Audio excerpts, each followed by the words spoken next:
ये आज 26 तारीख की मुरली है। आज संडे है और यह व्यक्त मुरली है। 26 नवंबर 2023 है आज, और रिवाइज डेट है 31 दिसंबर 1996। तो हेडिंग है नए वर्ष में अनुभवी मूर्त बन सबको अनुभवी बनाओ। नया साल है 31 दिसंबर आने वाला है 97, तब की बाबा की मुरली है ये। अव्यक्त मुरली है क्योंकि 69 के बाद बाबा अव्यक्त हो गए थे। और ये कब की मुरली है? शांतिवन डायमंड जुबली हॉल के उद्घाटन अवसर पे। शांतिवन में जो डायमंड हॉल है हमारा, इतना बड़ा 25,000 कैपेसिटी है उसकी, तो ये उस समय बना होगा नया नया, उसके उद्घाटन के समय की ये मुरली चलाई है बाबा ने। तो हम सुनेंगे बाबा क्या कहना चाहते हैं। आज नज़र से निहाल करने वाले बाप दादा आप सभी अति स्नेही सहयोगी स्नेह में लवलीन बच्चों को देख रहे हैं। हर एक बच्चे के मस्तक में दिल में स्नेह का सबूत दिखाई दे रहा है।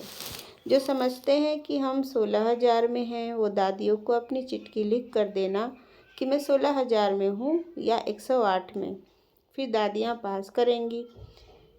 ऐसे नहीं समझना कि चिट्ठी दे दी है, पहले यह पास करेंगी, फिर बाप दादा पास करेंगे, फिर फाइनल रिजल्ट बताएंगे। बाबा ने कहा कि जिनको लगता है कि वो 16,000 में आ सकते हैं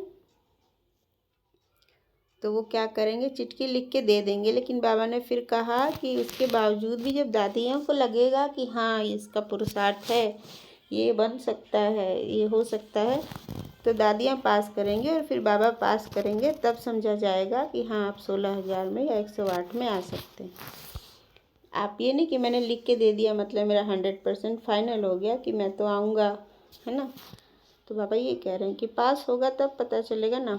चारों ओर के सर्व उमंग उत्साह से आगे बढ़ने वाले, सदा इकोनॉमी के अवतार बन समय संकल्प वाणी और कर्म को बचत के खाते में जमा करने वाले, साकार व आकार रूप में नया वर्ष मनाने वाले सिक्की लदे बच्चे बाप दादा देख रहे हैं कि चारों ओर के बच्चे साकार में नहीं तो आकार रूप में मधुबन में ही हैं और आकार रूप में मना रहे हैं। बाबा ने कहा बच्चे तो दूर हैं, लेकिन उनका सूक्ष्म शरीर तो बाबा तो इमर्ज कर सकते हैं। किसी के भी सूक्ष्म शरीर को याद करके बाबा आह्वान करके हमें वहाँ इमर्ज कर सकते हैं।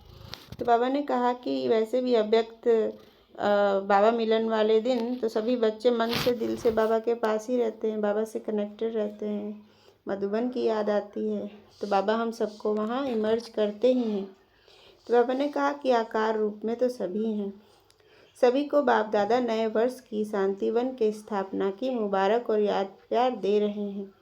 सभी संतुष्ट मणियों को नमस्ते। बाबा ने सबको नमस्ते भी कहा। बाबा इतना निरहंकारी है, वो हर बच्चों को कहता है ना मैं तो सर्वेंट हूँ तुम्हारा, तो बच्चों को ऊंचा उठाते हैं, बच्चों को इतना मान देते हैं, प्यार देते हैं और वो सम्मान देते हैं। उसी से ही हमारा जो ये हमारा पर्सनालिटी डेवलपमेंट हो रहा है यहाँ, इस ज्ञान से, स्पिरिचुअल नॉलेज से, तो इसी आधार पे हो रहा है।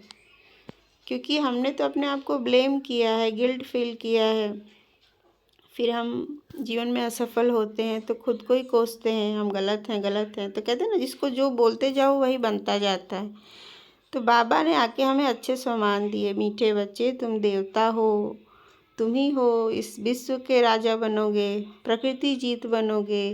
बाबा कहते हैं कि तुम महाराजा महारानी हो, तो नैनों पे रखते। बाबा कहते हैं ना, बाबा ने इतना लाड़ दुलार से हम बच्चों को पालते हैं कि वो जो कहते हैं फिर हम वो बनना शुरू हो जाते हैं, हमारा स्वरूप बदलने लगता है।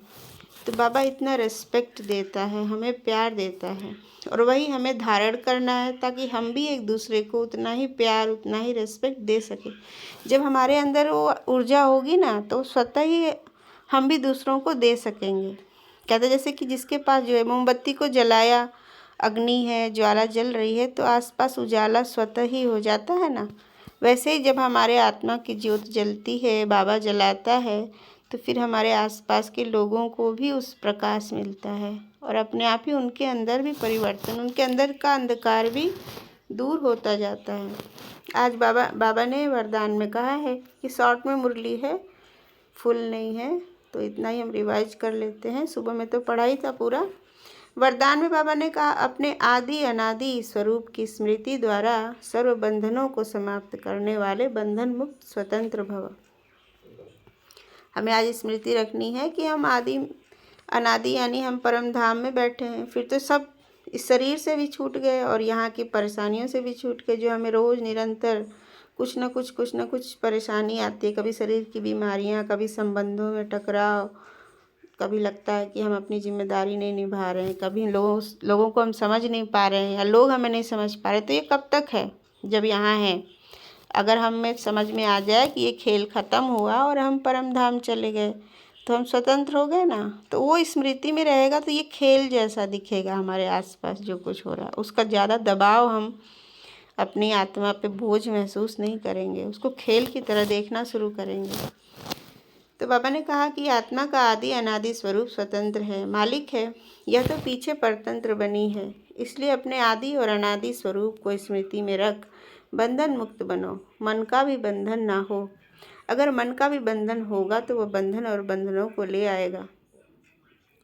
बंधन मुक्त अर्थात राजा स्वराज्य अधिकारी। अपने मन को एकदम साधना है कि हम जैसा सोच रहे हैं, जैसा चाहते हैं, मन में वैसे ही संकल्प उत्पन्न हो। यह नहीं कि मन हमें चला रहा है। स्वराज्य अधिकारी बनने का ही तो लक्ष्य है। अभी है नहीं हम सब में ये चीज़, क्योंकि हम मन के आवेश में आ जाते हैं। मन दुखी है, मन खुश है, मन को ये चाह रहा है, मन खाने का हो रहा है, मन सोने का हो रहा है, तो हम मन के हिसाब से चलते हैं होंगे। शायद हम 50% क्या 80-90% हम मन के आधार से चलते हैं। लेकिन हमारा यहाँ लक्ष्य ये है कि हम धीरे धीरे मन को साधना सीख लें। मन को साधना मतलब जो हमारे बुद्धि को सही लग रहा है हम वो सोचें, हम वो फील करें, न कि हमारे मन में जो आ रहा है उसके अनुसार चलें। और मन को कंट्रोल करना सीख लें धीरे धीरे। जैसे मन कंट्रोल होगा तो हमारी सारी कर्मेंद्रियां भी स्वतः ही कंट्रोल होने लगेंगी। फिर क्या होगा कि फिर हमारे संस्कारों पे भी अंकुश आ जाएगा, जो कि हमारे इतने पुराने समय से जो अनुचित संस्कार बन गए हैं, तो वो सारी चीज़ें धीरे धीरे कंट्रोल हो जाएंगी। तो हमें अपने मन को बहुत छोटे छोटे अभ्यास से, कि जैसे बहुत ज़्यादा हम बार बार खाने लगते हैं कुछ, चलो एक बार खाया तो सही है, खाना तो ज़रूरी है कुछ जो भी पसंद है, लेकिन जैसे बार बार हम फूडी हो रहे हैं, बार बार कोई एक मीठा चीज़ खा रहे हैं, बार बार चाय पी रहे हैं, तो इस पर फोकस करें कि नहीं, हमें खाने पे कंट्रोल करेंगे। जिह्वा कहते हैं ना कि जिह्वा बहुत बड़ा, ये टेस्ट लेना जीभ से ये बहुत ही एक कमज़ोर बनाता है।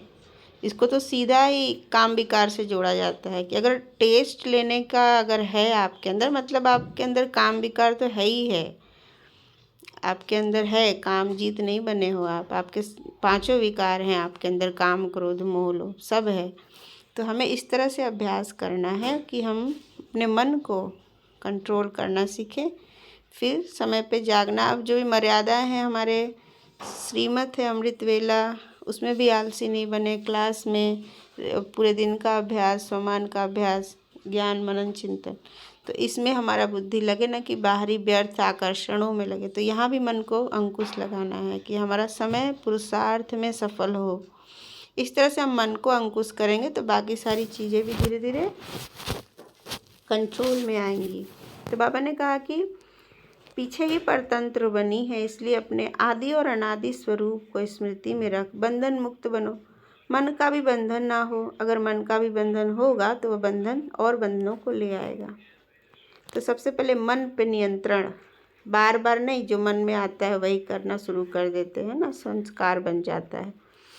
तो ऐसे बंधन मुक्त स्वतंत्र आत्माएं ही पासवीताणर बनेंगी, अर्थात फर्स्ट डिवीजन में आएंगे। अभी तो लगता है इससे बहुत दूर है, मन के हिसाब से ही चलते हैं दिन भर, कहाँ है मन पे नियंत्रण। तो बाबा ने स्लोगन में बोला, मास्टर दुख हरता बन, दुख को भी रूहानी सुख में परिवर्तन करना ही सच्ची सेवा है। तो बाबा ने कहा दुख हरता बन जाओ, दुख में भी सुख नजर ना। पॉजिटिव सोचने वाले को ना हर एक सिचुएशन में कुछ सकारात्मक परिणाम दिखाई देता है कि कुछ ना कुछ। अब ऐसे बाबा कहते हैं ना, ड्रामा कल्याणकारी है। तो संगम युग पे जो भी परिस्थिति हमारे सामने आती है वो उसमें कल्याण छुपा है। उसको समझने की हम कोशिश करें, देखने की कोशिश करें किस प्रकार से कल्याण है। दादियों को कहते थे ना, वो बीमार भी होते थे, हॉस्पिटल भी जाते थे, वहाँ भी उनके द्वारा सेवा हो जाती थी। तो इसी प्रकार हम भी समझें कि जो भी हो रहा है वो बिल्कुल सही है, परफेक्ट है, यही ड्रामा में है, यही इसी में कुछ रहस्य है, इसको ही समझना है। उसमें हमारा कल्याण कहाँ से कैसे है, उस रहस्य को समझना है। हर एक घटना में हमारा कल्याण कैसे हो रहा है, और इस प्रकार हम सोचेंगे ना तो दुख हर्ता बन जाएंगे, और दुख को भी हम सुख में परिवर्तन करने की हमारे अंदर वो कला आ जाती है। तो आज का ये अव्यक्त मुरली हमने शॉर्ट में रिवाइज किया है। ओम शांति। गुड नाइट बाबा, गुड नाइट बच्चे सबको, गुड नाइट ब्राह्मण परिवार को। थैंक यू, शुक्रिया बाबा। ओम शांति।